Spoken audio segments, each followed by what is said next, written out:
नमो अरियंताणं नमो सिद्धाणं नमो आयर्याणं नमो उज्जयाणं नमो लय सव्वसाहूणम् एषो पंचनमुक्कारो सव्वपावपणासणो मंगलाणं च सव्वेसिं पठमं होयि मंगलम् मंगलं भगवान् वीरो मंगलं गौतम प्रभु मंगलं स्थूलिभद्राद्या जैनधर्मोऽस्तु मंगलम् अज्ञानतिमिरान्धानां ज्ञानाञ्जनशलाकया नेत्रमुन्मीलितं येन तस्मै श्रीगुरवे नमः।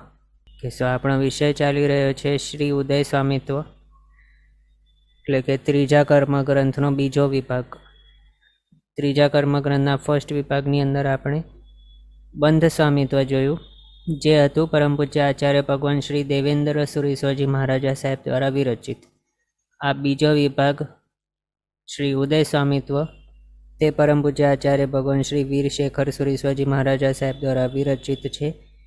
એના મુજબ આપણે આગળ વધી રહ્યા છીએ. એની અંદર આપણે 4 ગતિની અંદર ભમી રહેલા એવા જીવો કયા કયા માર્ગણાની અંદર કયા કયા ગુણસ્થાનકને પ્રાપ્ત થઈ શકે અને તે ગુણસ્થાનકે કેટલા કર્મના ઉદયવાળા હોઈ શકે તેની વિચારણા આપણે કરી રહ્યા છીએ. એમાંથી લાસ્ટ ક્લાસ સુધી આપણે લેશિયા માર્ગણાની અંદર વિચારણા કરી રહ્યા હતા, જેમાં આપણે તેજો લેશિયા માર્ગણાને વિશેની વિચારણા કરેલી હતી, જેની અંદર ગ્રંથકારશ્રીએ ગાથામાં એમ બતાવ્યું હતું કે તેજોલેશિયા માર્ગણાની અંદર કેટલા કર્મ હોય છે ઉદયયોગ્ય. ઓકે, 111 કયા કયાને છોડીને 11 કર્મ જે નરક્ત્રિક છે, વિકલેન્દ્રિય જાતિ 3 એટલે બેન્દ તેન્દ ચૌરેન્દ્રિય જાતિ નામ કર્મ, સૂક્ષ્મત્રિક આતપને જિન્નામ, આટલા 11 કર્મ વિના 111 કર્મ ઉદયયોગ્ય છે તેજોલેશિયા માર્ગણામાં. પછી મિથ્યાત્વે પહેલા ગુણસ્થાનકે 107 કર્મ, બીજા ગુણસ્થાનકે 106, ત્રીજા ગુણસ્થાનકે 98, ચોથા ગુણસ્થાનકે 101 કર્મ ઉદયયોગ્ય. પછી કર્મસ્થળની જેમ પાંચમા ગુણસ્થાનકે 87, છઠ્ઠે 81, સાતમે 76, આ રીતે જણાવેલ હતું. એ આપણે જોયું. એની અંદર આમના આપણે રીઝન્સ પણ જોયા હતા. તેજોલેશિયા નરકની અંદર નહીં હોય, એટલે કોઈ પણ નારકીને તેજોલેશિયા નહીં હોઈ શકે, માત્ર કૃષ્ણ નીલ કાપોતા 3 લેશિયા જોઈ શકે, એટલે નરકત્રિક આખો નીકળી ગયો. પછી વિકલેન્દ્રિય જાતિ 3 એટલે બેન્દ તેન્દ્ર ચૌરેન્દ્રિય જાતિ નામ કર્મ એ પણ નીકળી ગયા. કારણ કોઈ પણ વિકલેન્દ્રિયોને તેના ભાવ ચાલુ હોય ત્યારે તેજોલેશિયા, પછી પદ્મલેશિયા અને શુક્લલેશિયા એ 3 લેશિયા આવી જ નહીં શકે એ ભાવ ચાલતે છતે. અને પ્રીવિયસ ભાવમાંથી પણ તેઓ તેજોલેશિયા લઈને નહીં આવી શકે. કોઈ પણ દેવતા વગેરે જે હોય તે દેવભાવમાંથી આ તેજોલેશિયા લઈને અહીંયા વિકલેન્દ્રિયની અંદર ઉત્પન્ન નહીં થાય. હા, પણ તે દેવો છે તે એકેન્દ્રિયની અંદર ઉત્પન્ન થઈ શકે છે. એના હિસાબે અહીંયા સ્થાવરને એકેન્દ્રિય જાતિ ઓઘે રાખેલું હતું ઉદયયોગ્ય પહેલાં બીજા ગુણસ્થાનકે. પણ વિકલેન્દ્રિયની અંદર તે દેવો તેજોલેશિયા લઈને ઉત્પન્ન નથી થતા, એના હિસાબે આ નીકળી ગયા 3 3. પછી સૂક્ષ્મત્રિક, એની અંદર સૂક્ષ્મ અપર્યાપ્તને સાધારણ નામ કર્મ એ કાઢી દીધા. આવા ભાવોની અંદર એ ભાવ હોતે છતે આવી શુભ લેશિયા કહેવાય તેજોલેશિયા એ નહીં આવે. માત્ર કૃષ્ણ નીલ કાપોતે 3 લેશિયા જોઈ શકે છે આવા ભાવો, એટલે કે જે ભાવની અંદર આ કર્મનો ઉદય ચાલુ હોય એવા ભાવોની અંદર.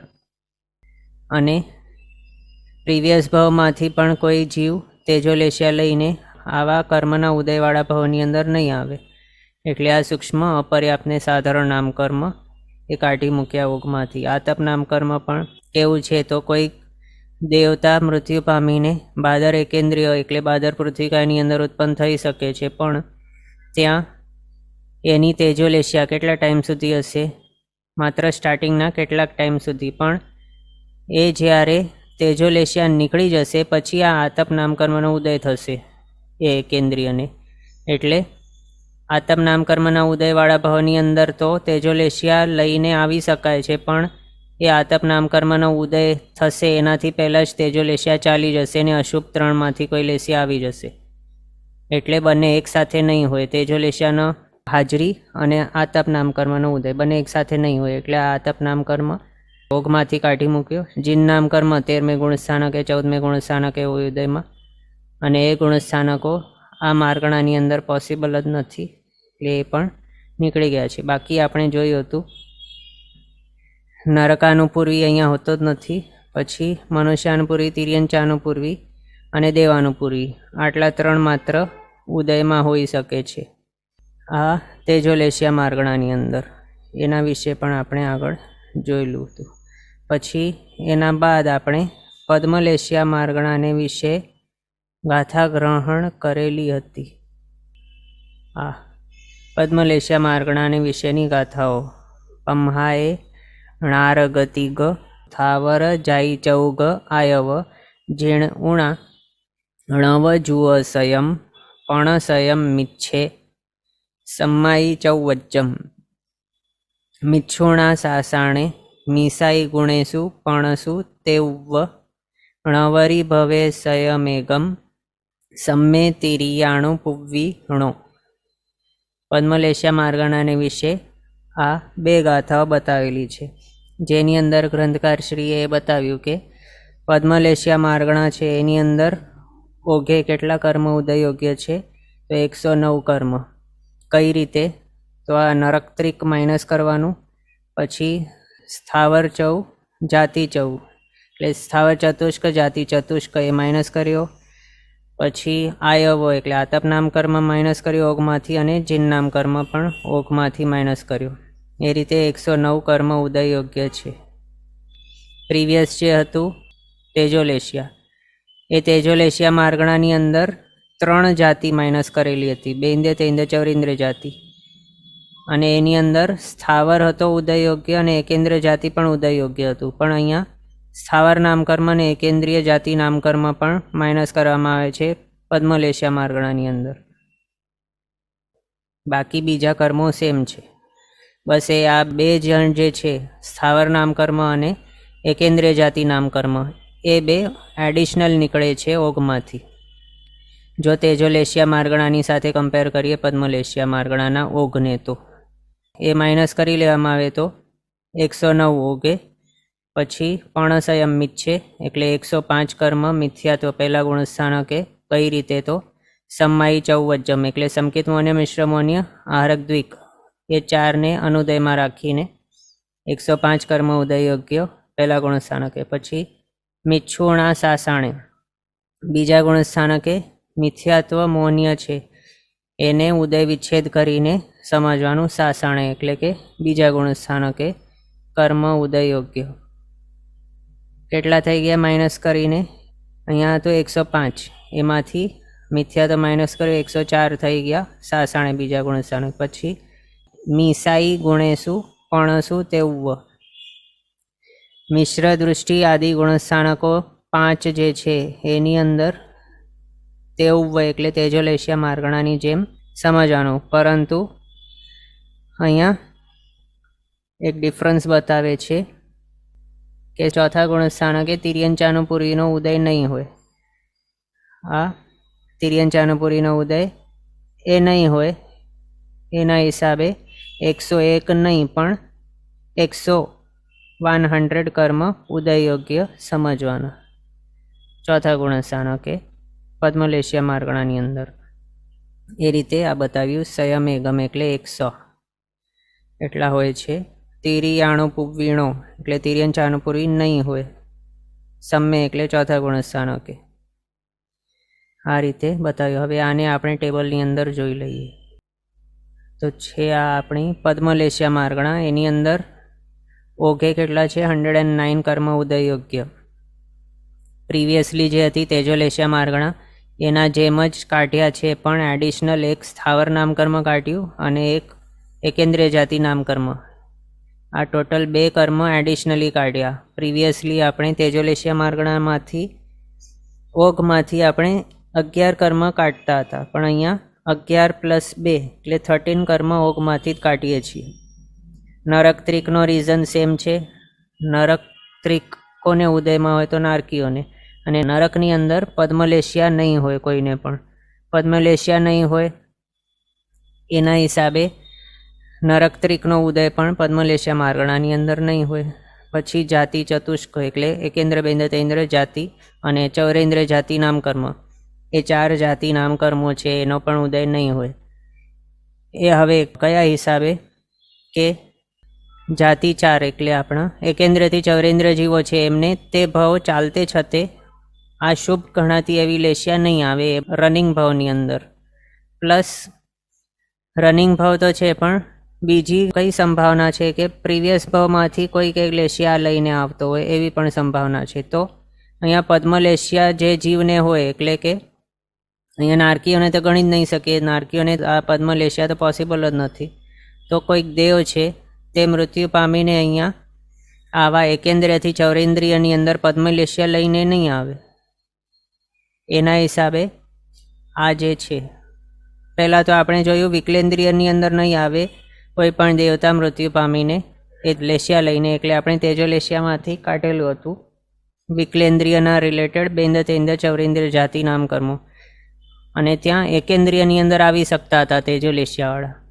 પણ અહીંયા પદ્મલેશિયાવાળા છે એટલે ત્રીજા વૈમાનિક અને એનાથી ઉપરવાળા ક્યાં સુધીના તો 5મા દેવલોક સુધીના. તો એ જે છે દેવો તેઓ એકેન્દ્રિયની અંદર પણ નથી જતા, પણ તિર્યંશમાં જો જાય તો માત્ર પંચેન્દ્રિય તિર્યંશની અંદર જ જઈ શકે છે. એટલે અહીંયા એકેન્દ્રિય રિલેટેડ જે હતું એકેન્દ્રિય જાતિ અને સ્થાવર નામકર્મ એ પણ એડિશનલ કાઢી મૂક્યો છે.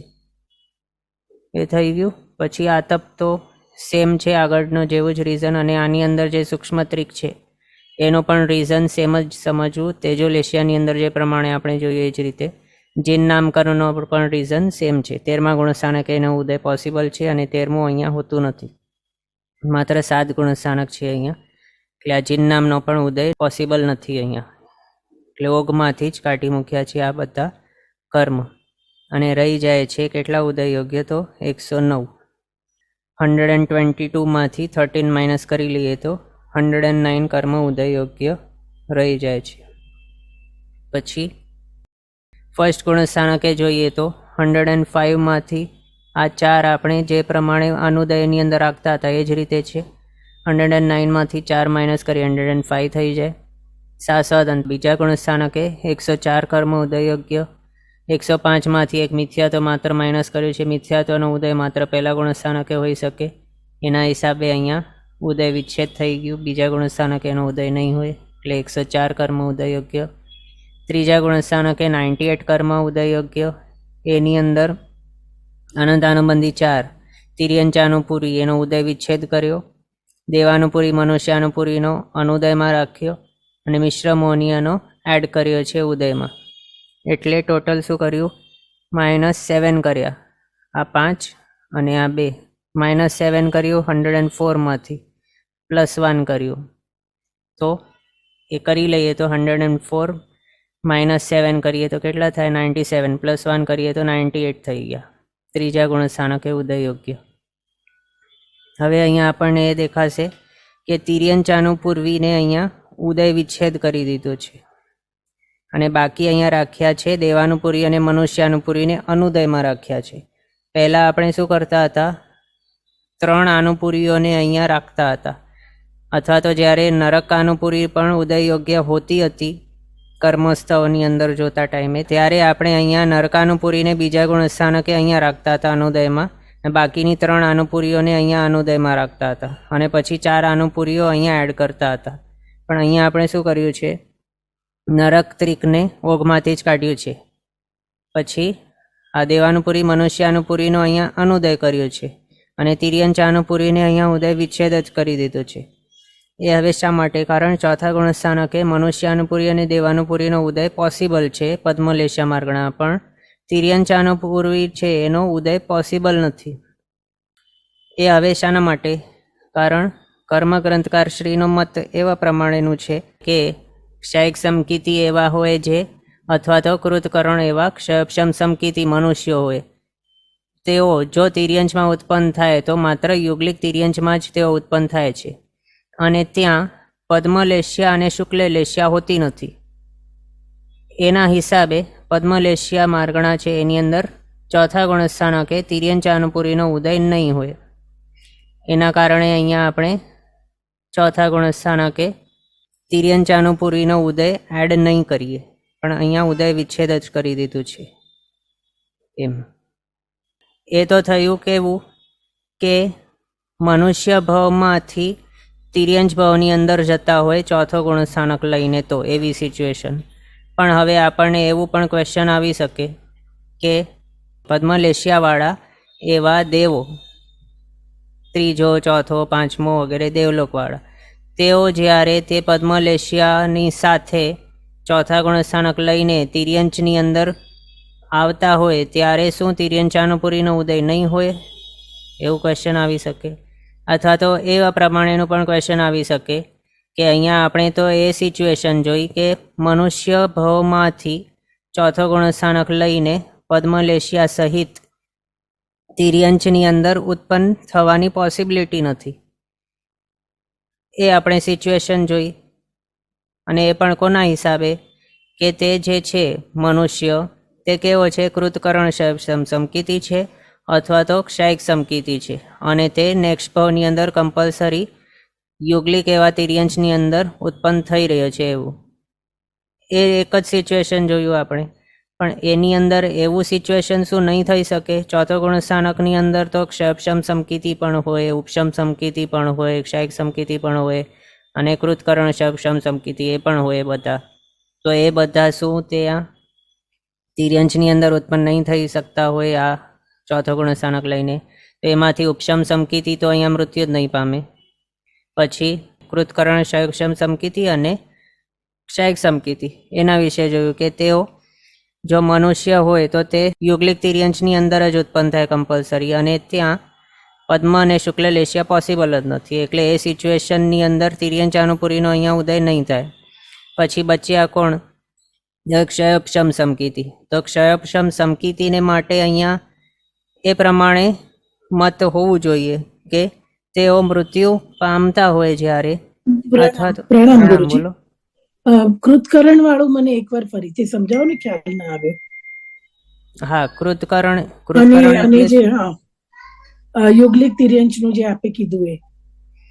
હા, કૃતકરણ ક્ષયપશમ સમકીતિ અને ક્ષાયિક સમકીતિ એવો જે મનુષ્ય છે એના માટે બતાવ્યું કે તે ચોથો ગુણસ્થાનક. કૃતકરણ શબ્દનો અર્થ શું છે એ જ નથી ખ્યાલ.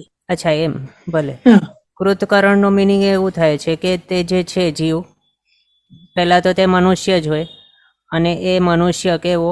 તો હમણાં છે ક્ષયપશમ સમકીતિ, અને એ ક્ષયપશમ સમકીતિ અવસ્થાની અંદર તે શું કરી રહ્યો છે? તો ક્ષાયિક સમકીતની પ્રાપ્તિની શરૂઆત કરી છે તેણે.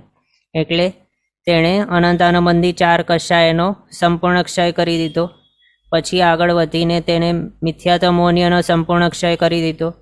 પછી મિશ્ર મોનિયનો પણ સંપૂર્ણ ક્ષય કરી દીધો છે.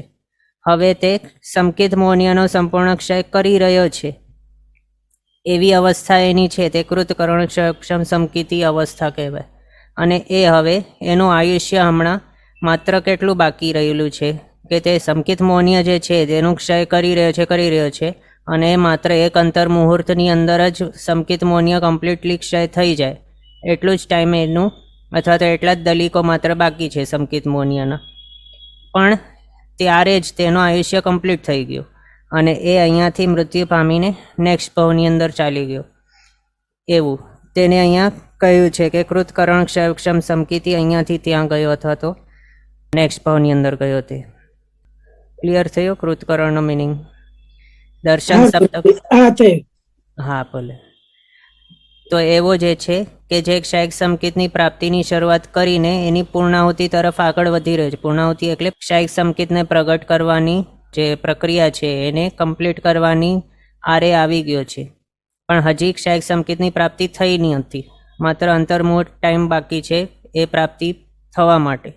એ છે કૃતકરણ ક્ષયપશમ સમકીતિ. તો એવો તે અને આપણો ક્ષાયિક સમકીતિ એવા જે મનુષ્ય છે તેઓ નેક્સ્ટ ભાવની અંદર, જો તિર્યંચ ભાવની અંદર જાય તો તે કમ્પલસરી યુગલિક તિર્યંચ જ હોય, બાકી તિર્યંચની અંદર નહીં જાય એવા જીવો.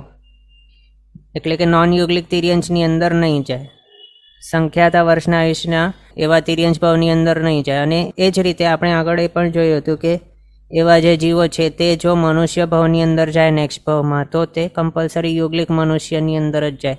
સામાન્ય એવા સંખ્યાતા વર્ષના આયુષ્યવાળા નોન યુગલિક મનુષ્ય તેઓ નહીં બને નેક્સ્ટ ભાવમાં.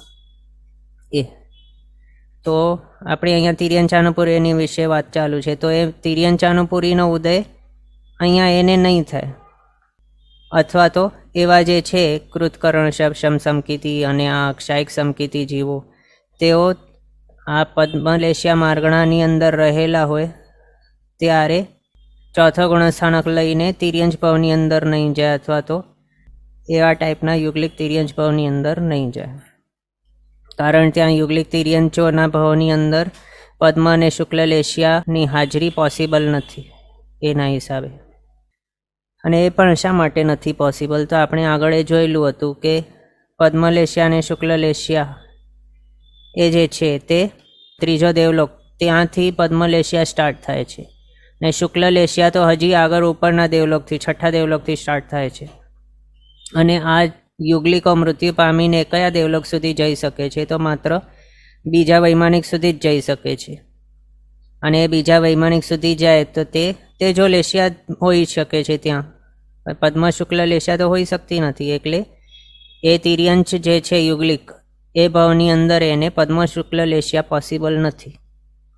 એના હિસાબે ત્યાં તિર્યંચાનુપુરીનો ઉદય અહીંયા પોસિબલ નથી, એ પ્રમાણે બતાવ્યું છે. એ છે કર્મગ્રંથકારશ્રીનો મત.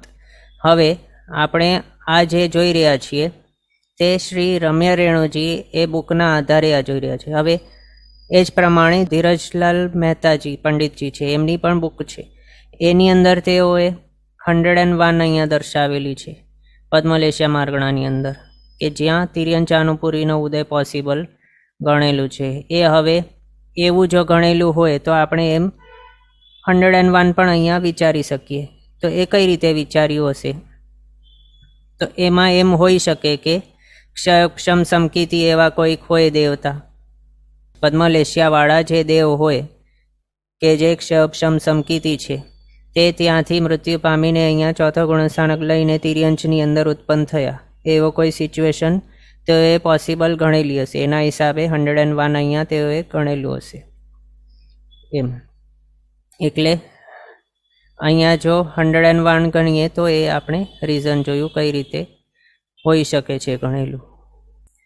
આ જ રીતે શુક્લલેશિયા માર્ગણાની અંદર પણ ચોથા ગુણસ્થાનકે 101 કર્મ પ્રકૃતિ ધીરજલાલજી પંડિતજીના બુકની અંદર લખેલ છે, પણ રમ્ય રણજી બુકની અંદર 100 કર્મ પ્રકૃતિ ગણેલી છે ચોથા ગુણસ્થાનકે. તો ત્યાં ધીરજલાલજી પંડિતજીએ તિર્યંચાનુપુરીનો ઉદય અહીંયા ચોથા ગુણસ્થાનકે આ જ રીઝનથી ગણેલ હશે એમ સમજવાનું. તો આપણી વાત એ ચાલુ હતી કે ક્ષયોપશમ સમકીતિ એવા કોઈ હોય દેવતા, તો એ શું તિર્યંચની અંદર નહીં આવી શકે? તો સામાન્યથી એમ સમજો કે તે નહીં આવી શકે. તો એ નહીં આવી શકે એ જો ગણીએ તો 100 કર્મ પ્રકૃતિ ગણવી. અને જો એમ ગણીએ કે ક્ષયક્ષમ સમકીતિ એવા કોઈ દેવતા છે તે તિર્યંચ ગતિની અંદર આવી શકે છે ચોથો ગુણસ્થાનકને લઈને, તો પછી 101 કર્મ પ્રકૃતિ પદ્મલેશિયા માર્ગણાની અંદર ગણવી ચોથા ગુણસ્થાનકે એમ. અને અહીંયા આપણને થશે કે આપણે દેવતાને વિશે શા માટે વિચારણા કરી રહ્યા છીએ? માત્ર દેવો અહીંયા આવી શકે, ત્યાં જઈ શકે, યુગલિકો આ દેવલોકની અંદર જઈ શકે, એટલે એના હિસાબે એ માત્ર દેવતા શા માટે વિચારણા કરી રહ્યા છે? તો એના માટે કે શાસ્ત્રકાર ભગવંતોએ બતાવ્યું છે કે કયા કયા જીવોને કોન્સ્ટન્ટલી આખા ભાવ પર્યંત એ જ સેમ એક જ લેશિયા હોય, પ્લસ પ્રીવિયસ ભાવમાંથી તે એ જ લેશિયા લઈને આવે અને નેક્સ્ટ ભાવની અંદર પોતાના આ ભાવમાં જે લેશિયા હશે તે જ લઈને જાય.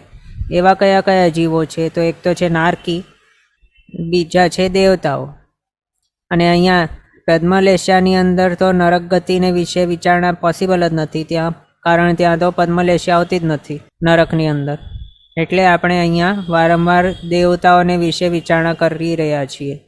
બાકી તો જે તિર્યંચો છે અને મનુષ્ય છે એમને તો આખા ભાવમાં 6 માંથી કોઈના કોઈ લેશિયા બદલતી હોય છે.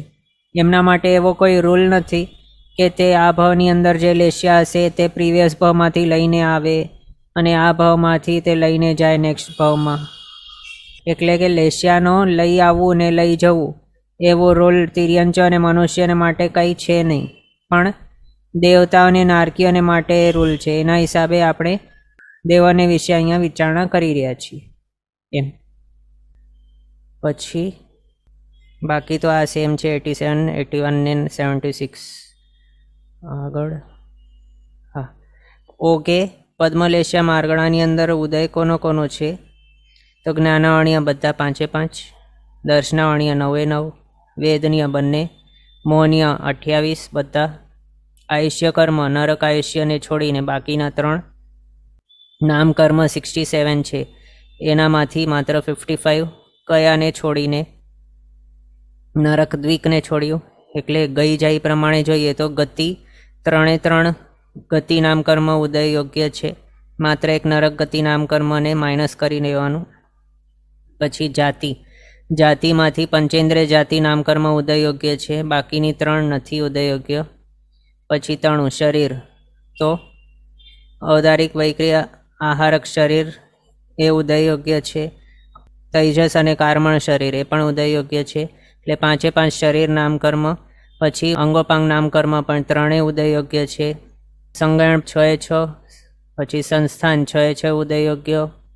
વર્ણાદિ 4, આનુપૂર્વી એ 3 હા 3 આનુપૂર્વી, 1 નરક આનુપૂરીને છોડીને વિયાયો ગતિ બંને ઉદય યોગ્ય છે. પછી પ્રત્યેક પ્રકૃતિઓની અંદર જોઈએ તો આતપ અને જિન્નમ આ 2 છોડીને બાકીની 6 ઉદય યોગ્ય.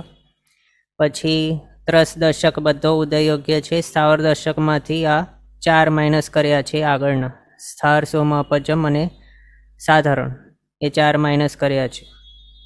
બાકીના 55 નામકર્મ એ બધા ઉદય યોગ્ય છે. પછી ગોત્રકર્મ બંને ઉદય યોગ્ય અને આ અંતરાય 5/5 ઉદય યોગ્ય. આ રીતે ટોટલ 109 કર્મ ઓઘે ઉદય યોગ્ય પદ્મલેશ્યા માર્ગણાની અંદર આપણે જાણ્યા. અહીંયા સુધી આપણે પદ્મલેશ્યા જોઈ. હવે નેક્સ્ટ આપણે શુક્લલેશ્યા જોઈએ. આ વાળી ગાથા છે 75th શુક્લલેશ્યા માર્ગણાને માટે એ ગ્રહણ કરીએ.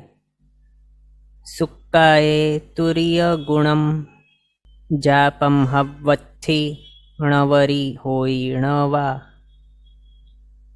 તિરિયાણુ પુવ્વી ઉદૌ ઓઘવ્વેત્તો સજોગિમજા.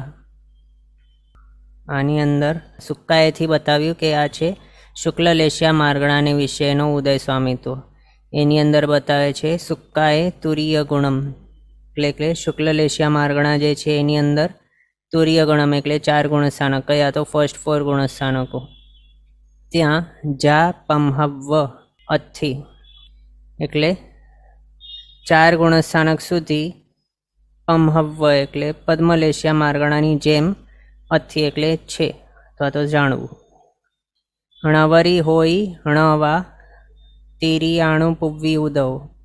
ણવરી એટલે પરંતુ, હોય ણવા હોય અથવા તો નહીં હોય, વા એટલે અથવા હોય અથવા ન હોય. શું? તો તિરિયાણુ પુવ્વી ઉદવ, તિર્યંચાનુપુરીનો ઉદય એ હોય અથવા તો ન હોય એ પ્રમાણે બતાવ્યું. પછી ઓઘવ્વેત્તો સજોગિમજા.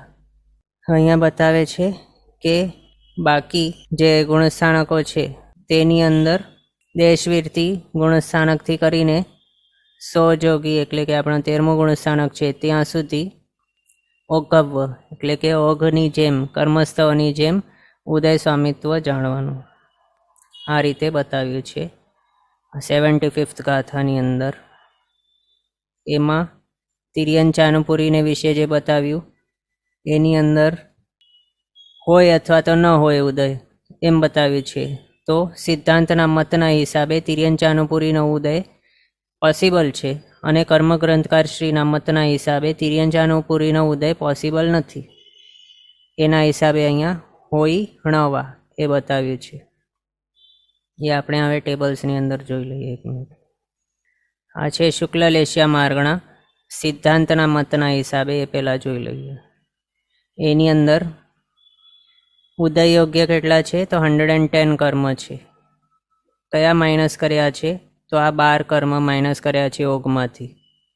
નરક્ત્રિક, જાતિચાર, સ્થાવરચાર ને આતપ એટલા માઇનસ કર્યા છે. પ્રિવિયસલી આપણે જીન નામ પણ માઇનસ કરતા હતા પદ્મલેશિયા માર્ગણામાં, પણ અહીંયા શુક્લલેશિયા માર્ગણાની અંદર 13મો ગુણસ્થાનક પણ આવે છે. ત્યાં સુધી હોય છે શુક્લલેશિયા, કે જ્યાં જીન નામ કર્મનો ઉદય પોસિબલ છે 13મા ગુણસ્થાનકે. એના હિસાબે અહીંયા ઓગમાંથી કાઢવાની જરૂર નથી, એ ઉદયમાં આવશે 13મા ગુણસ્થાનકે.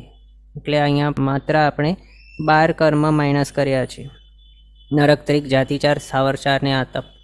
એના રીઝન્સ હવે કેવા? તો સેમ આપણે આગળ જે જોયું એ જ રીતે છે. નરક્ત્રિકનો ઉદય નારકીઓને હોય જ્યાં શુક્લલેશિયા પોસિબલ જ નથી. પછી જાતિચાર એટલે એકેન્દ્રિયથી ચૌરેન્દ્રિય જે જીવો છે એમને આ હોય જાતિચારનો ઉદય, એટલે જાતિ નામકર્મ જે છે પહેલા 4 એનો ઉદય એમને હોય, કે જ્યાં એ ભાવ હોતે છતે શુક્લલેશિયા આવી નહીં શકે, અને પ્રીવિયસ ભાવમાંથી પણ કોઈ જીવ શુક્લલેશિયા લઈને ત્યાં ઉત્પન્ન નહીં થઈ શકે લેશિયા લઈને. એની અંદર આપણે આગળ જોયા પ્રમાણે 6ઠ્ઠા દેવલોકથી કરીને શુક્લલેશિયા સ્ટાર્ટ થાય છે. તો ત્યાં 6ઠ્ઠા દેવલોકવાળા વગેરે જે છે દેવો, તે એકેન્દ્રિયથી ચૌરેન્દ્રિયની અંદર આવતા જ નથી. હજી પહેલો બીજો દેવલોક સુધીના જે છે તેઓ એકેન્દ્રિયની અંદર ઉત્પન્ન થઈ શકતા હતા, પણ એનાથી ઉપરવાળા જે છે દેવો તેઓ તિર્યંશ પંચેન્દ્રિયની અંદર ઉત્પન્ન થઈ શકે છે, પણ એકેન્દ્રથી ચૌરેન્દ્રિયની અંદર ઉત્પન્ન થતા જ નથી. તો ઉત્પન્ન નહીં થાય તો પોતાના દેવભાવની અંદર હોયેલી જે આખા ભાવ માટે હતી જે લેશિયા, તે લેશિયા લઈને ત્યાં કઈ રીતે જશે? જતા જ નથી. તો એટલે એકેન્દ્રથી ચૌરેન્દ્રિયની અંદર એ ભાવ હોતે છતે એ લેશિયા નહીં હોય, અને પ્રીવિયસ ભાવમાંથી એ લેશિયા નહીં લઈને આવી શકે કોઈ જીવ. એના હિસાબે 4 જાતિ નામકર્મ પણ નીકળી ગયા. સ્થાવરચાર, એની અંદર પણ સ્થાવર, સૂક્ષ્મ, અપર્યાપ્ત, સાધારણ એવા ભાવોની અંદર આ લેશિયા એ ભાવ હોતે છતે નથી આવતી, અને પ્રીવિયસ ભાવમાંથી પણ આ લેશિયા કોઈ લઈને ત્યાં આવતો નથી. આતપ નામકર્મનો ઉદય પણ એકેન્દ્રિયને હોય છે, બાદર એકેન્દ્રિય, સૂર્યના વિમાન જડિત એવા જે હોય એમને, એ પણ પર્યાપ્ત અવસ્થા એમની આવી જાય અથવા તો શરીર પર્યાપ્તિ પૂરી થઈ જાય ત્યારે એ હોઈ શકે છે ઉદયમાં, ત્યારે આવી શકે છે. પણ એનાથી પહેલાં જ તે પ્રિવેશ ભાવમાંથી જો તેજોલેશિયા લઈને આવેલા હોય તો જ એને એ ભાવની અંદર એ હોઈ શકે છે. આતપ નામકર્મ ઉદય પણ એ પણ એના ઉદયથી પહેલાં તેજોલેશિયા ચાલી જતી હતી, પણ એનાથી ઉપરવાળા જે દેવલોકો છે પદ્મ શુક્લવાળા, એ લેશિયાવાળા, એ જીવો તો ત્યાં એકેન્દ્રિયની અંદર ઉત્પન્ન થતા જ નથી. એટલે ત્યાં પણ આતપ નામકર્મનો ઉદય પોસિબલ નથી. ટોટલ 12 કર્મ આપણે જોયા ઉદય યોગ્ય નથી, ઓગમાંથી જ કાઢી મૂકવાના શુક્લલેશિયા માર્ગણાની અંદર. અને આગળ બતાવે છે કે લબ્ધિ પર્યાપ્તા એવા સંઘની તિર્યંચો અને લબ્ધિ પર્યાપ્ત એવા સંઘની મનુષ્યો અને દેવો, આટલા જે છે તેમને જ શુક્લલેશિયા હોઈ શકે છે. એ બાકી એકેન્દ્રિય હોય, વિકલેન્દ્રિય હોય, અસંઘની પંચેન્દ્રિય હોય કે લબ્ધિ અપર્યાપ્ત એવા કોઈ પણ જીવ હોય અથવા તો નારકીઓ પણ હોય, એ બધાને શુક્લલેશિયા પોસિબલ નથી. એટલે એ બધાને શુક્લલેશિયા માર્ગણા ક્યારે પણ આવી શકતી નથી એવા અવસ્થાઓની અંદર. એમ પછી મિથ્યા તો પહેલો ગુણસ્થાનક, ત્યાં 105 કર્મ ઉદય યોગ્ય, 110માંથી 5 કર્મ જે છે કર્મસ્થળની અંદર જે પ્રમાણે આપણે અનુદયમાં રાખતા હતા એ 5નો સેટ તે જ અહીંયા અનુદયમાં છે. -5 કરી લીધો 110માંથી, 105 બચી ગયા. પછી બીજા ગુણસ્થાનકે 104 મિથ્યાત્વનો ઉદય વિચ્છેદ થઈને, ત્રીજા ગુણસ્થાનકે 98 અનંતાનુબંધી 4 તિર્યંચાનુપૂરી એનો ઉદય વિચ્છેદ, દેવાનુપૂરી મનુષ્યાનુપૂરીનો અનુદય રાખીને અને મિશ્ર મોનિયને એડ કરીને ઉદયમાં, એ રીતે કરી લઈએ તો 98.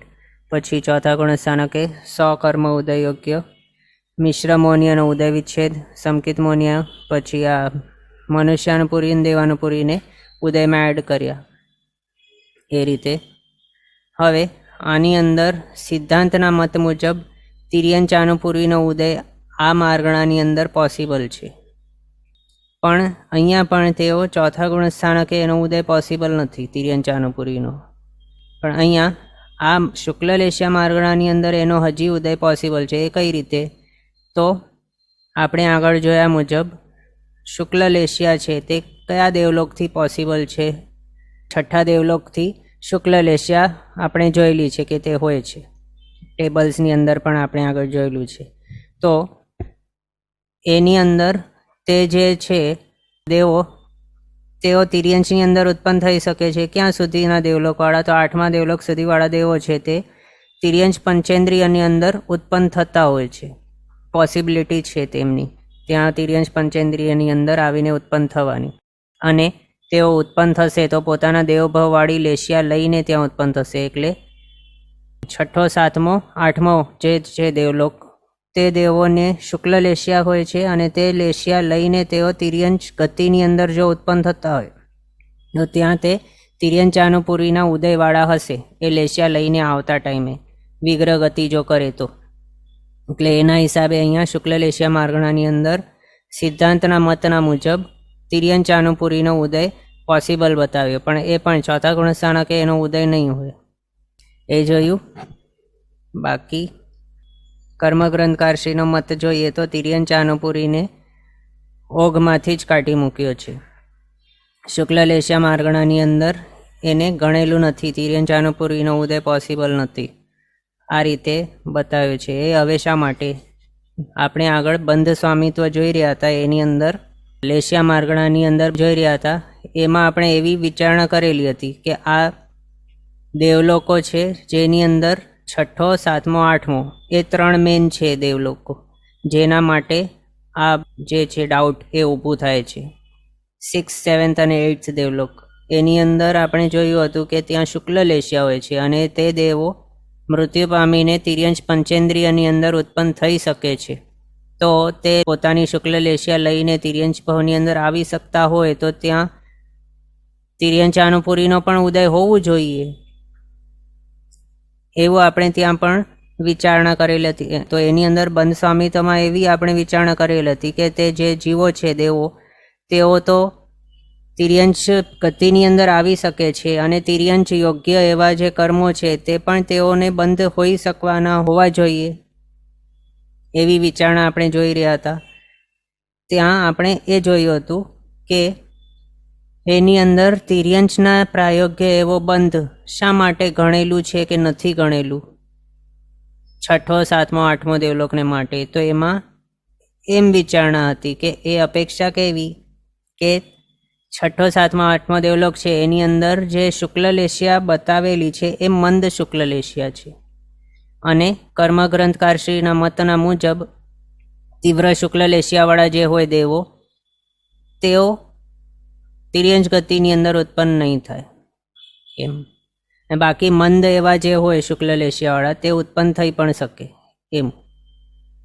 અને એમાં રમ્યરણ્યજી જે બુક છે એની અંદર ઉદય સ્વામી તો આપણે જો જોઈએ તો એમાં એમ લખ્યું છે, રચેતા છે તેઓએ, કે સિદ્ધાંતનો મત એવું છે કે શુક્લ લેશિયા ક્યાંથી છે?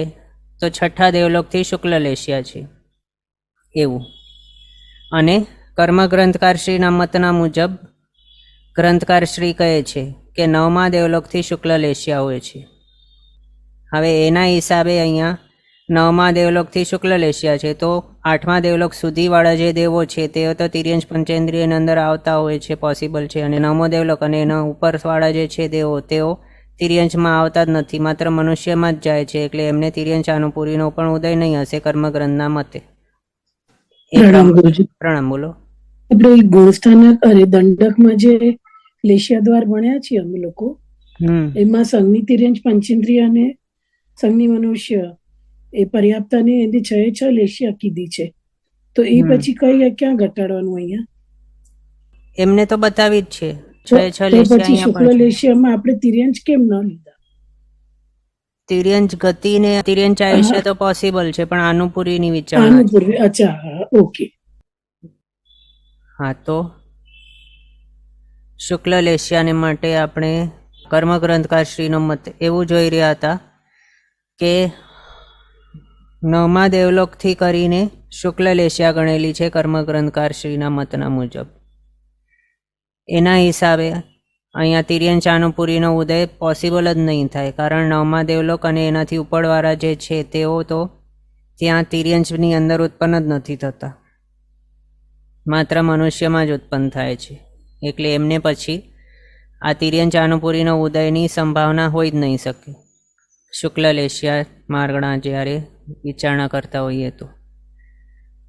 એમ આપણને એવું પણ ક્વેશ્ચન આવી શકે કે ત્યારે તો આપણે બંધ સ્વામી તો જોઈ રહ્યા હતા, એની અંદર તો આપણે એમ નહીં વિચારણા કરેલ હતી કે કર્મગ્રંથકાર શ્રીનો મત એવું છે કે નવમો દેવલોક અને એનાથી ઉપરવાળા બધા શુક્લ લેશિયાવાળા હોય, અને સિદ્ધાંતકાર શ્રીના મતના હિસાબે છઠ્ઠો દેવલોક, સાતમો અને આઠમો એટલે છઠ્ઠા દેવલોકથી બધા શુક્લ લેશિયાવાળા. એવી વિચારણા તો ત્યાં નહીં કરેલ હતી, પણ ત્યાં એવી વિચારણા કરેલી હતી કે મંદ શુક્લ લેશિયાવાળા હોય તેઓ તિર્યંશની અંદર આવી શકે છે, અને તીવ્ર શુક્લ લેશિયાવાળા જે હોય છે નવમો ને એનાથી ઉપરવાળા તેઓ તિર્યંશમાં નહીં આવી શકે. એટલે લેશિયાની અંદર મંદતા ને તીવ્રતા એની વિચારણા કરેલ હતી ત્યાં બંધ સ્વામિત્વની અંદર. પણ અહીંયા આપણે એ જોઈ રહ્યા છીએ રમણેણુ બુકની અંદર જે પ્રમાણે બતાવ્યું છે એના હિસાબે કે સિદ્ધાંતનો મત એવું છે કે છઠ્ઠા દેવલોક અને એનાથી ઉપર શુક્લ લેશિયા છે, અને કર્મગ્રંથકાશ્રીનો મત નવમો અને એનાથી ઉપર શુક્લ લેશિયા છે, એમ અહીંયા લખ્યું છે. તો હવે તત્વમ તો કેવલી ગમ્યમ એમ, એટલે બાકી અહીંયા જે પ્રમાણે મેન્શન કરેલું છે એ આપણે ગ્રહણ કરી રહ્યા છીએ. એટલે જો આપણે એમ વિચારીએ અથવા તો એમ ગ્રહણ કરીએ જે પ્રમાણે અહીંયા ઉદય સ્વામિત્વની અંદર લખ્યું છે રમણીરેણુ બુકની અંદર કે કર્મગ્રંથકાર શ્રીનો મત એવું છે કે નવમો દેવલોકથી કરીને શુક્લ લેશિયા છે, એવું જો વિચારણા કરીએ તો પછી એના હિસાબે એવું આવે કે છઠ્ઠો, સાતમો, આઠમા દેવલોક સુધી ત્યાં પદ્મલેશિયા હોવાની કર્મગ્રંથકાર શ્રીના મતે એવું પછી થઈ જાય. અને ત્યાં તો આપણે એ જોયું હતું કે ત્યાં મંદ શુક્લ લેશિયા છે છઠ્ઠે, સાતમે, આઠમે દેવલોકની અંદર. તો એ છે શું તે સ્પષ્ટપણે આપણને ધ્યાનમાં નથી, કેવલી ગમ્ય છે. એટલે જો કોઈ ઠેકાણે આપણને એમ મળે શુક્લ લેશિયા માર્ગણાની અંદર 109, તો એની અંદર આ પ્રમાણે ગણવાનું કે તિર્યન ચાનુપુરીનો ઉદય નથી ગણેલું. એ કઈ રીતે નથી ગણેલું કે તીવ્ર શુક્લ લેશિયા જે ઠેકાણે છે પોસિબલ એવા દેવલોકોને વિશે એની અપેક્ષાથી એ તિર્યન ચાનુપુરીનો ઉદય નથી ગણેલું એમ. અને જો અહીંયા તિર્યન ચાનુપુરીનો ઉદય ગણેલું હોય આ રીતે 110 રાખીને, તો પછી એમ ગ્રહણ કરવાનું કે અહીંયા કેવી અપેક્ષા લીધી હશે. સિદ્ધાંતના મતના મુજબ છઠ્ઠા દેવલોકથી કરીને આ શુક્લ લેશિયા છે એ પ્રમાણે ગ્રહણ કરેલું હશે, અથવા તો મંદ શુક્લ લેશિયા છે તેના વિશે વિચારણા કરેલ હશે. એના હિસાબે તિર્યન ચાનુપુરીનો ઉદય અહીંયા ગણેલું હશે. એ પ્રમાણે આપણને વિચારવાનું એમ. આ રીતે આપણે બે પોસિબિલિટીઓ જોઈ. શુક્લ લેશિયા માર્ગણાની અંદર 110 ઓઘે ઉદય યોગ્ય અથવા તો 109 ઓઘે ઉદય યોગ્ય. પછી અને અહીંયા પણ પદ્મલેશિયાની અંદર આપણે જે પ્રમાણે જોયું કે રમ્ય રેણુજી બુકની અંદર ચોથા ગુણસ્થાનકે શુક્લ લેશિયા માર્ગણાની અંદર 100 કર્મ પ્રકૃતિ ગણેલી છે ઉદય યોગ્ય. પણ ધીરજલાલજી પંડિતજીની બુકની અંદર 101 કર્મ પ્રકૃતિ ચોથા ગુણસ્થાનકે ગણેલી છે. એ જ રીતે પદ્મલેશિયાની અંદર જે પ્રમાણે ગણ્યું એ જ પ્રમાણે શુક્લ લેશિયા માર્ગણાની અંદર પણ ગણેલું છે. કઈ રીતે? શુક્લ લેશિયા માર્ગણાની અંદર પણ ચોથા ગુણસ્થાનકે રમ્ય રેણુ બુકની અંદર 100 લખેલ છે, અને ધીરજલાલજી પંડિતજીના બુકની અંદર 101 ગણેલી છે. તો 100 કઈ રીતે તે તો આપણે જોઈ લીધું. તો 101 કઈ રીતે? તો એ સેમ આપણે આગળ જોયું એ પ્રમાણે તિર્યન ચાનુપુરીનો ઉદય ચોથા ગુણસ્થાનકે પોસિબલ ગણેલું. એ પણ કઈ રીતે? તો ત્યાં તેઓએ એ પ્રમાણે લીધેલ હશે. આપણે અહીંયા તો અલગ અલગ પોસિબિલિટીઓ જોઈ લઈએ, એના ઉપરથી આપણને વધારે સારી રીતે ખ્યાલમાં આવશે. તો એ ચોથો ગુણસ્થાનક કઈ રીતે હોઈ શકે, એટલે કે કયા કયા સમ્યક તો હોઈ શકે ચોથા ગુણસ્થાનકે. ઉપશમ સંકેત, ક્ષયોપશમ સંકેત અને ક્ષાયક સંકેત. એમાંથી આપણે ઉપશમ સંકેતીને વિશે તો જાણેલું જ છે. તે ઉપશમ સંકેત હોતે છતે મૃત્યુ પામતા નથી, એટલે ઉપશમ સંકેતીને આનુપૂરીનો ઉદય પોસિબલ જ નથી, એટલે એ આપણે રૂલ આઉટ કરી લઈએ. બીજા કોણ છે? તો ક્ષાયક સંકેતી. તો ક્ષાયક સંકેતી કોઈ જો હોય, દેવતા સમજો કે કોઈક છે ક્ષાયક સંકેતી, તો ક્ષાયક સંકેતી કોઈક જો હોય ચોથા ગુણસ્થાનકવાળા, તો એ નેક્સ્ટ ભાવની અંદર જો જાય અને તિર્યંજ ગતિની અંદર જાય, એવી સિચ્યુએશન કેવી? તો રિપીટ કરું. ચોથો ગુણસ્થાનક છે, ક્ષાયક સંકેતી છે અને હવે નેક્સ્ટ ભાવની અંદર જઈ રહ્યા છે એવા, અને એ નેક્સ્ટ ભાવ એનું તિર્યંચનું છે એવા. તો એ કોણ હોઈ શકે જે જતા હોય આ રીતે? તે પહેલાં તો આપણે જોઈએ નારકીઓને વિશે. તો નારકી તો શુક્લલેશિયા માર્ગણાની અંદર હોઈ જ નહીં શકે. બીજું, નારકી જો કોઈ હોય ક્ષાયક સંકેતી, તો તે કમ્પલસરી નેક્સ્ટ ભાવ મનુષ્યનું જ કરશે. પણ આ માર્ગણાની અંદર આમ તો એમની વિચારણા છે જ નહીં, એટલે આપણે નારકીને વિશે અહીંયા વિચારણા નહીં કરીએ. પછી નેક્સ્ટ કોણ છે? તો તિર્યંચ. તો તિર્યંચ કોઈ જો હોય ક્ષાયક સંકેતી, તો એ કેવા તિર્યંચ હોઈ શકે? તે માત્ર યુગલિક તિર્યંચ હોઈ શકે છે. તે આપણે આગળ જોયેલું છે. કોઈક તિર્યંચ જો ક્ષાયક સંકેતી હોય તો તે માત્ર યુગલિક તિર્યંચ જ હોઈ શકે, અને એ યુગલિક તિર્યંચ મૃત્યુ પામીને કમ્પલસરી દેવભાવમાં જાય, તિર્યંચમાં નહીં આવે પાછા. એટલે એ રૂલ આઉટ થઈ ગયું. કયા બે રૂલ આઉટ થયા? એક તો નારકીન, બીજો તિર્યંચ. થર્ડ આપણે જોઈએ દેવતાની. તો કોઈક દેવ છે, તે જો ક્ષાયક સંકેતી હોય તો તે નેક્સ્ટ ભાવમાં કેવો ભાવ કરે, કઈ ગતિમાં જાય? તો કમ્પલસરી મનુષ્યપણાનો જ ભાવ કરશે, એટલે એ પણ તિર્યંચમાં નહીં આવશે. એટલે દેવતાનું પણ રૂલ આઉટ થઈ ગયો. બાકી બચ્યો મનુષ્ય. હવે એ વિચારણા કરીએ કે મનુષ્ય છે ક્ષાયક સંકેતી છે અને તે નેક્સ્ટ ભાવની અંદર તિર્યંચપણાના ભાવની અંદર જઈ રહ્યો છે, તો હવે તે કેવો ભાવ કરશે ત્યાં? પહેલાં તો એ જઈ શકે શું? તો હા, જઈ શકે છે. આપણે આગળ જોયું છે. મનુષ્ય ક્ષાયક સંકેતી છે અને તેણે પ્રિવિયસલી તિર્યંચ ભાવ બાંધી દીધું છે, તો એ જઈ શકે છે તિર્યંચમાં. અને એ પણ કેવો તિર્યંચ ભાવની અંદર જઈ શકે? તો એ કમ્પલસરી યુગલિક તિર્યંચ જ હોય, એવા જ ભાવની અંદર તે જતા હોય છે. એના હિસાબે અહીંયા આપણે એ સમજ્યા કે ચોથો ગુણસ્થાનક અને સમ્યક્તો કયો? તો ક્ષાયક સંકેત. ચોથો ગુણસ્થાનકવાળો ક્ષાયક સંકેતી કોઈ હોય અને તે તિર્યંચમાં આવી રહ્યો હોય, તો એ કોણ હોવાનો? તો મનુષ્ય જ હોવાનો એવો. અને એ પણ કયા તિર્યંચની અંદર જાય? તો એ કમ્પલસરી યુગલિક તિર્યંચની અંદર જ જાય છે. જે સંખ્યાતા વર્ષના આયુષ્યવાળા એવા તિર્યંચની અંદર તે નહીં જશે. એ થઈ ગયું. તો અહીંયા આપણે ઉપશમ સંકેત અને ક્ષાયક સંકેતના વિશે વિચારણા કરી. હવે બચ્યું ક્ષયોપશમ સંકેત. તો ક્ષયોપશમ સંકેતી જીવ બે પ્રકારના હોઈ શકે. એક તો છે કૃતકરણ ક્ષયોપશમ સંકેતી અને બીજો સામાન્ય ક્ષયોપશમ સંકેતી એમ કહી શકાય. તો કૃતકરણ ક્ષયોપશમ સંકેતી કોઈ મનુષ્ય છે, તે નેક્સ્ટ ભાવની અંદર જો તિર્યંચમાં જાય તો તે કમ્પલસરી યુગલિક તિર્યંચમાં જ જાય, અને ત્યાં તે યુગલિક તિર્યંચને શુક્લલેશિયા અને પદ્મલેશિયાની મનાઈ છે. એટલે અહીંયા આ માર્ગણાની અંદર આપણે કૃતકરણ ક્ષયોપશમ સંકેતીના વિશેની વાત કરતા હોઈએ તો એને તિર્યંચાનું પૂર્વીનો ઉદય ચોથા ગુણસ્થાનકે નહીં હોઈ શકે પોસિબલ. બાકી બચ્યા સામાન્ય ક્ષયોપશમ સંકેત. તો એ જે છે તેઓના માટે સામાન્યથી તો શાસ્ત્રકાર ભગવંતોએ એમ જ બતાવ્યું છે કે કોઈ ક્ષયોપશમ સંકેતી જીવ એવો હોય તે ચોથો ગુણસ્થાનક લઈને તિર્યંચપણાના ભાવની અંદર ઉત્પન્ન નહીં થાય એમ. પણ જો એ મત નહીં લઈએ આપણે, તો પછી ચોથા ગુણસ્થાનકવાળો ક્ષયોપશમ સંકેતી એવો કોઈક દેવતા કે જેણે પ્રિવિયસલી તિર્યંચ ભાવનો આયુષ્ય બાંધી દીધું હોય અને આયુષ્ય બાંધ્યા બાદ ક્ષયોપશમ સમ્યક્ત્વને પ્રાપ્ત કર્યું હોય, એવો કોઈક દેવતા જે શુક્લલેશિયાવાળો કે પદ્મલેશિયાવાળો હોય, એ તિર્યંચ ભાવની અંદર ચોથો ગુણસ્થાનક લઈને ક્ષયોપશમ સંકેત લઈને આવી શકે છે. એ પ્રમાણેનો મત જો લઈએ તો એના હિસાબે અહીંયા ચોથા ગુણસ્થાનકે 101 કર્મ પ્રકૃતિનો ઉદય હોઈ શકે છે, તિર્યંચ અનુપૂરીને એડ કરીને એમ.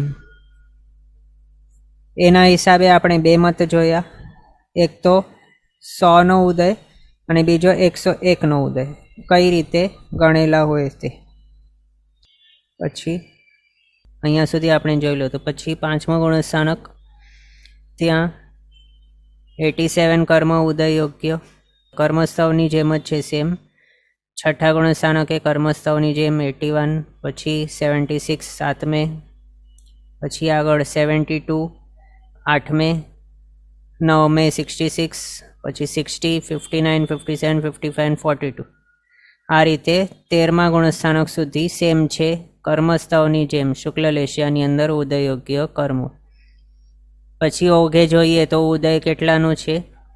110. જો વિચારીએ તો કયા કયા છે ઉદય યોગ્ય? તો જ્ઞાનાવણીય બધા, દર્શનાવણીય 9, વેદનીય 2, મોહનીય 28, આયુષ્યમાં અર્કાયુષ્ય સિવાયના. નામકર્મની અંદર 56, 67માંથી 56 છે ઉદય યોગ્ય. નરકદ્વિક જાતિચાર સ્થાવરશાને આતપને માઇનસ કરીને ગોત્રકર્મ બંને ઉદય યોગ્ય, અંતરાય 5 ઉદય યોગ્ય. આ રીતે શુક્લ લેશિયા માર્ગણાની અંદર સિદ્ધાંતના મતે આપણે 110 કર્મ ઉદય યોગ્ય જોયા. પછી એ જ રીતે જો કર્મગ્રંથના મતના હિસાબે જોઈએ તો 109 છે. તિર્યંચાનુપુરીને એડિશનલી માઇનસ કર્યો છે ઓગમાંથી. ફેર થાય છે અહીંયા પહેલા બીજા ગુણસ્થાનકે. પ્રિવિયસલી સિદ્ધાંતના મતે 105 ને 104 હતું.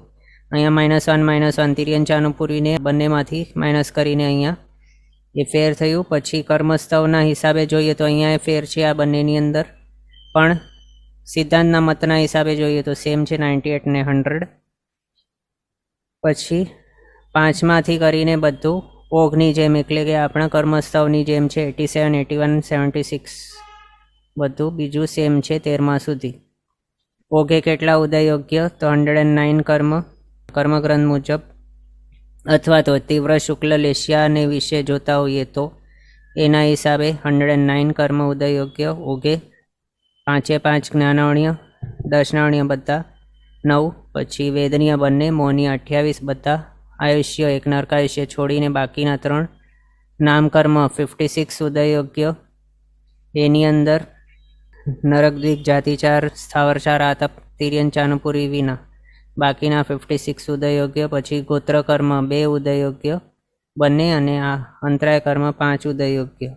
આ રીતે 109 કર્મ ઉદય યોગ્ય આપણે જોયા આની અંદર શુક્લ લેશિયા માર્ગણાની અંદર કર્મગ્રંથકારશ્રીના મતના મુજબ, અથવા તો તીવ્ર શુક્લ લેશિયાની વિચારણા કરતા હોઈએ એના મુજબ. આ રીતે આપણે જોયું. ઓકે, અહીંયા સુધી આપણો લેશિયા માર્ગણા કમ્પ્લીટ થઈ. આગળના પદાર્થ હવે આપણે નેક્સ્ટ ક્લાસમાં કન્ટિન્યુ કરીશું અવસરે. જીનાજ્ઞા વિરુદ્ધ કંઈ પણ બોલાય તો મિચ્છામિ દુક્કડમ. સર્વમંગલ માંગલ્યમ સર્વકલ્યાણકારણમ પ્રધાનમ સર્વધર્માણામ જૈનમ જયતિ શાસનમ. પ્રણામ. બધા શાતામાં રહેજો, જીનાજ્ઞાપૂર્વકનું જીવન જીવજો, સર્વવીરતી તરફ આગળ વધજો અને મનુષ્ય ભાવ સફળ કરજો.